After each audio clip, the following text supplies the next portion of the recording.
Hey guys, Brett Maternowski, your resident Florida man here, to give you early access, a preview of all of the logistics, load in, load out, and some of the dynamic spaces of Synapse Summit 2025. As you can see, it's at Raymond James Stadium, home of the Tampa Bay Buccaneers. So come with me. I can't wait to see you at Synapse. When arriving at Raymond James Stadium for load-in, you'll enter near the northeast corner of the stadium off Himes Avenue.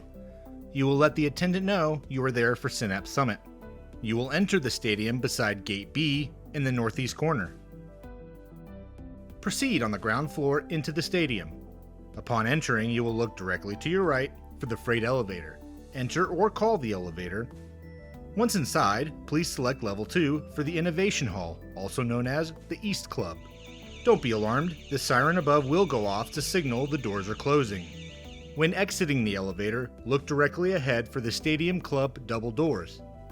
Enter here and proceed straight ahead past the restrooms. Innovation Hall begins in the covered area opposite the bar and extends down the entire length of the East Club. Please use wayfinding or find a Synapse volunteer to assist with guiding you to the location of your expo space. Upon the conclusion of Summit, you can load out using the same method as load in, or use the ramp located adjacent to the freight elevator. Thank you so much for being part of Synapse Summit 2025, now at Raymond James Stadium, home of the Tampa Bay Buccaneers. Are you ready?